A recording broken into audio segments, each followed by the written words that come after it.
Okay, so it's time for us to, begin our coverage or really working our way up to the Onslaught storyline for the X-Men. And honestly, I'm kind of hyped to cover that massive event because the Onslaught event did do a lot of different things for the Marvel Universe in the mid to late 1990s. Not just for the X-Men, but for the Avengers and also the Hulk, Fantastic Four, the list goes on. Now, to begin our coverage, really working our way up to the Onslaught saga, it all began with X-Men Prime issue number 1.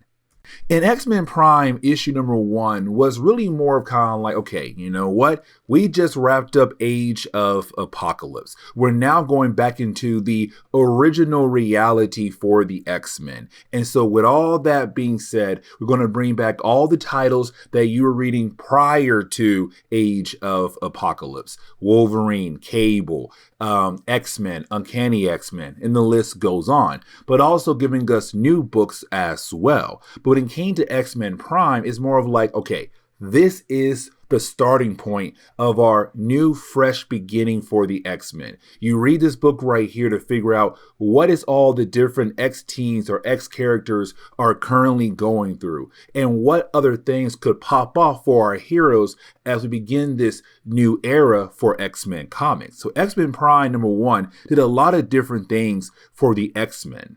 And so as we dive into the opening pages of this storyline, we're picking up with Jean Grey. Now for Jean Grey, we see her going out into the woods near the school of Charles Xavier, where she does find Wolverine. Now, by this point in Marvel Comics, Wolverine had lost the adamantium that was attached to his bones thanks to Weapon X. And so with that now being gone, it's just Wolverine with bone claws. Now, for Wolverine, he had finally came back home to the school of Charles Xavier. The problem is that, well, Sabretooth is also there because before Age of Apocalypse for Charles Xavier, he truly believed in the idea that he could cure the mind of Sabretooth, turn that character into a good person. But for Wolverine, he knows how truly evil Sabretooth is. And so he told Jean Grey and the rest of the X-Men, as long as Sabretooth stays in that school, Wolverine will not be going inside at all. If they need him, they know how to reach him.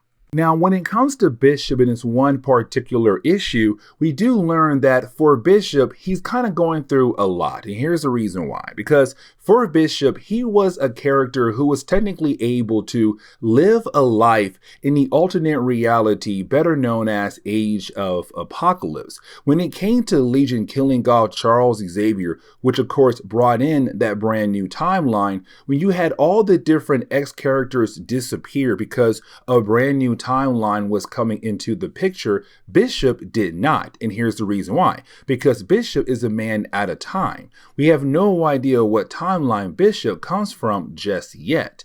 Either way though, when it came to Bishop, when you had all the different X characters disappeared, Bishop did not. He was able to live a life in that alternate reality. Now, when he went back in time to stop Legion from being able to kill off Magneto or Charles Xavier, you had the older version of Bishop share what he had experienced in that alternate timeline to his younger self.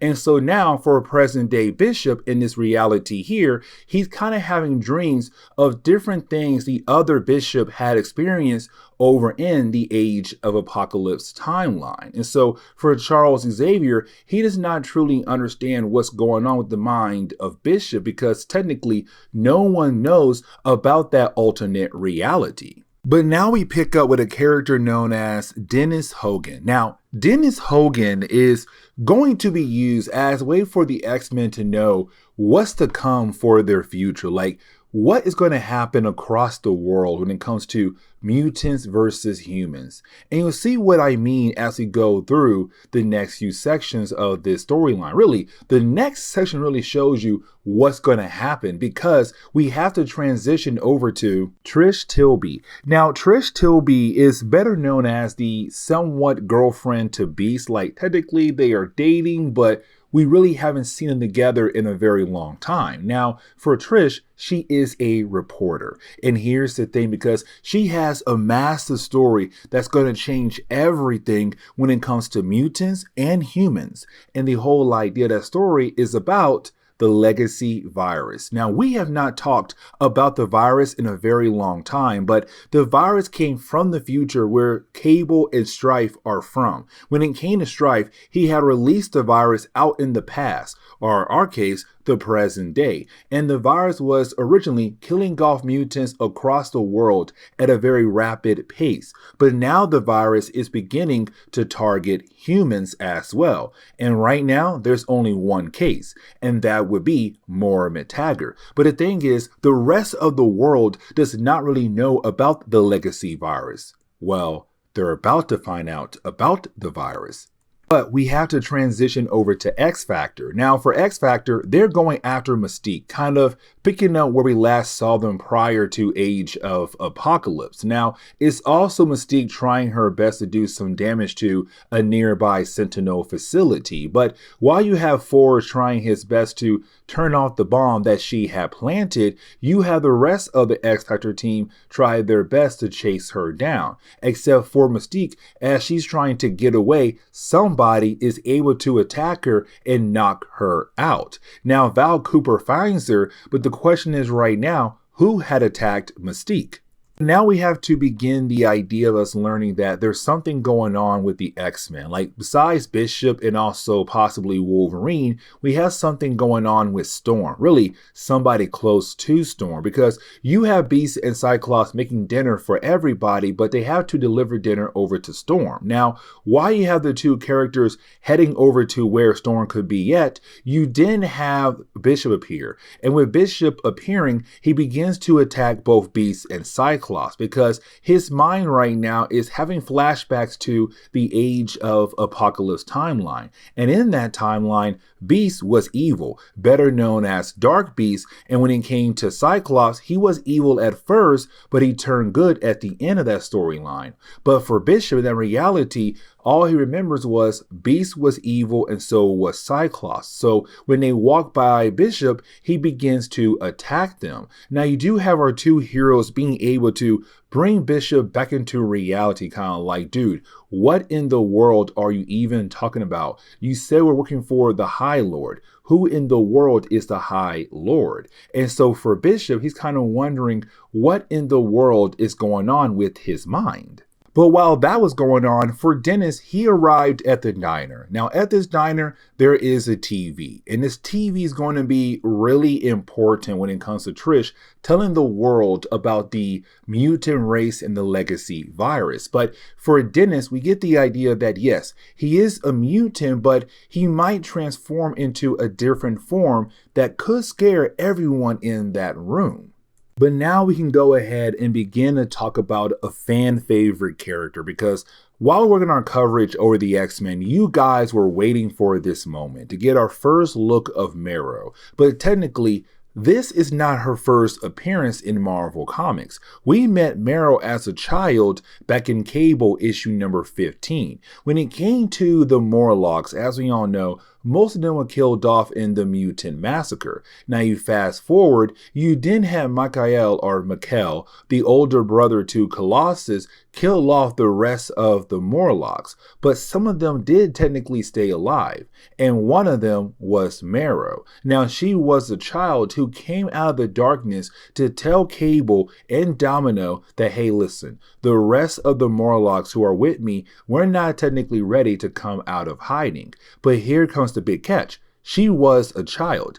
As we see her right now, she's now a grown woman. What in the world happened to her? How in the world did she age so fast? But now we can learn about what's going on with Storm. And technically, it's just Storm watching over Gambit, because at the end of Legion Quest, you had our heroes believe that it was going to be the end of the world. And so for Gambit and Rogue, they had kissed as their final kiss, their final moment with one another. The problem was that with Rogue's powers, it put Gambit into a coma. Now here's the thing, because we also learned that when it came to Rogue, when when she had absorbed Gambit's mind into her own mind, she saw a dark secret about Gambit, and it scared her, and it made her run away. And so for Storm, she's kind of wondering, what did Rogue see in his mind to make her just leave the X-Men behind completely? And so we see Rogue just out there, clubbing, dancing, having a good old time. She's not alone. She's with Bobby Drake, better known as Iceman. Now, there's a small situation at the bar where you have a guy trying to, confront Rogue, trying to get mad at her. And you have Iceman handle that very easily. But while you have the two people in the club, you have them realize that Trish is on TV. And this is Trish about to change the entire world for the mutants, but also the humans. Because now it's her telling the entire world about the whole idea of the legacy virus, how the virus killing off mutants left and right, but the virus that was originally only targeting mutants is now targeting humans. And with the humans already hating on mutants for so many different things, with this being out there, you are now straight up saying like, hey, listen, if you are human and you get the legacy virus, you might have the right to blame the mutants for the reason why you have the virus. You are basically putting targets on every single mutant across the entire world. And so you have some of the X teams kind of see this announcement and kind of wondering where this could possibly go. But like I said, with that announcement, you now have humans out there wanting to hurt mutants. So you now have all these different humans in the same diner with Dennis kind of wondering what will happen to them if they get the virus. Now, for Dennis, he begins to freak out and he leaves in a hurry. And so you have this group of people automatically believe that he must be some kind of mutant and they need to follow him and possibly kill him as a way to not spread the legacy virus around. And you have the X-Men watching the news and they realize that with Trish, the girlfriend of Beast, announcing this to the entire world, it really does bother Beast a lot because now it's her betraying the entire mutant race. It's her betraying him because now again, like I said earlier, all of these different mutants have targets on their back. Now, for Charles Xavier, he does inform Scott Summers that he wants to talk to Cable. But right when he says that, you have some kind of massive psychic feedback hit the mind of both Psylocke and also Charles Xavier. And so for Cyclops and the rest of the X-Men, they're kind of wondering what in the world just happened to Charles Xavier and also Psylocke. Like, who could do this to them? And we kind of find out it's Nate Gray from the Age of Apocalypse timeline. Some of the characters of that timeline were able to come over into this reality. And Nate Gray is one of the three characters that we are going to see in this reality now. Now, we also kind of have to build up what's going on with the Generation X team because before Age of Apocalypse, they were a brand new team, only had 4 issues, and then their series had to stop because of that event. And so now with all these other X books being able to resume where they had left off at prior from Age of Apocalypse, we got to build up each of those books, including Generation X. And so we pick up with Implate. Now, we don't know much about Implate, but we see him paying a visit over to the home of a character known as Gala. And apparently he wants to get information from Gala about a particular mutant who's part of the Generation X team, and that would be Chambers. So we're now kind of wondering, why does Implate want Chambers so much for? But I want to jump back over to Dennis because you have Dennis trying his best to make it over to the school of Charles Xavier, the home of the X-Men. But the problem is that while trying to do that, he gets surrounded by all those different humans from the diner. And so with those humans now surrounding him and kind of making him panic a tad bit, he begins to transform into this lizard form of his. Now, it does seem like possibly the legacy virus is inside of him and it does weaken him a tad bit after he does transform into his lizard form. And so you do have these humans begin to beat down on him. But while you have all those different humans beating him down, you didn't have him cry out mentally. And luckily for him, he is near the school of Charles Xavier, because you have Charles pick up on his mental cries. And so you have Storm and Charles leave to hopefully get to him in time to help him. And you have Charles call in the rest of the X-Men to follow. Now, we do pick up with X-Force. Now, around this time in Marvel Comics, when it came to X-Force, they had constantly changed their bases around. And so around this time, they were staying at the old base that belonged to Arcade. And with that being said, you had Arcade appear as a hologram to kind of warn X-Force that he now knows that they're at his old base. And so you have Arcade begin the process of a self-destruct sequence in the base. So X-Force only have like less than a few seconds to get the heck out of there, which they were able to do. But right after you have X-Force being able to get out of the base in time, they are then confronted by Cyclops, because again, Charles Xavier did ask Cyclops to find Cable. Now, there is a small issue when it comes to X-Force, because in this issue alone, apparently they had handled the whole situation that was going on with Sunspot being a different character known as Rainfire. But to tell you the truth, the whole Rainfire situation won't be handled until later issues of X-Force. Now, for X Factor, they're kind of going through a different situation. Now, I'm going to skip over the whole idea of Mystique once again. The reason why, because it's Mystique trying to pretend to be Val Cooper, but Forge knows Val Cooper so well that he knows it's Mystique pretending to be Val. But once you have Forge knock out Mystique, you have Forge and Val being able to take Mystique over to their aircraft, you then have it kind of act strange. Like, he's unable to control his powers, and so he has to release a huge amount of energy. But when he does, he damaged the dam they were trying to protect earlier, releasing a huge amount of water. And so you have our heroes wondering what in the world is going on with Havoc. Now, there's something else I do want to talk about, and that would be the Sugar Man, because like I said earlier, you had some characters from the Age of Apocalypse timeline come over to the main Marvel universe. Now, for Nate Gray, he arrived in the present day. Sugar Man did not, because Sugar Man, when he arrived in the main Marvel universe, he arrived at the exact moment where you had Bishop being able to stop Legion from killing off Magneto or possibly Charles Xavier. And so because of that, it took place 20 years in the past, allowing the Sugar Man to work in the shadows for 20 years. So everything that was going on with Genosha is because of the Sugar Man. Now, some members of Excalibur were able to find some documents that kind of prove that the Sugar Man is behind everything. The problem is that the Sugar Man does not want anyone to know that he is here. And so you had a Sugar Man blow up the mutant that was a slave prior, the whole idea of slaves being free in Genosha, blew him up while he was holding documents that kind of prove the Sugar Man is the one in charge of Genosha. And so for Excalibur, they don't know what happened to that mutant, but on top of that, they have no idea who is really in control of Genosha. But now we have to jump over to the Acolytes, because the Acolytes will have their own storyline in our future coverage over the X-Men. Now, for the Acolytes, they're out there in space. And remember, these people really do praise Magneto like he's some kind of god.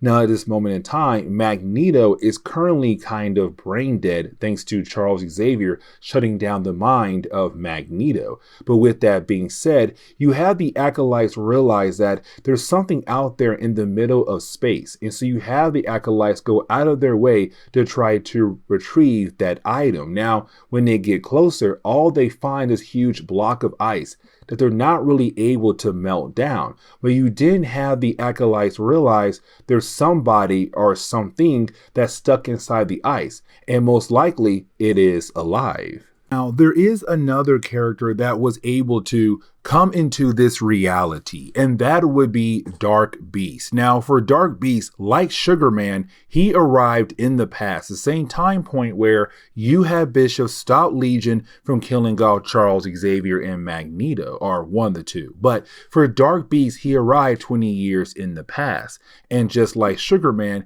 he worked behind the scenes. But here comes the big catch, because we do learn here that Dark Beast could be the actual person behind the creation of the Marauders. Now, as we go through our coverage over the X-Men, we're going to learn more about Dark Beast and what he did in this reality, and how him being here in this reality truly did affect everything we covered so far when it comes to the X-Men. But you have Dark Beast find Marrow. Now, when he finds Marrow, he realized that technically she is one of his creations, just 2 generations from the original point of him working on the Morlocks. But now we have to pick up with the X-Men as we get into the ending of this storyline. And when we do, we're really picking up with the idea of the X-Men arriving where Dennis is at. Now, for Dennis, he has been badly beaten by those humans who were following him earlier. And so once you have the X-Men arrive, you have Dennis die in the arms of Charles Xavier. But with his death, it's kind of hinting at the idea that darker times are coming for all the different X teams. And the question is right now, are they truly ready for what's to come down the road? For X-Men, for X-Factor, Excalibur, Generation X, and the list goes on, all the different X books that we have to cover. But this is where we're going to end today's comic book video. So please leave me a like down below and subscribe. But guys, see y'all next time. Later.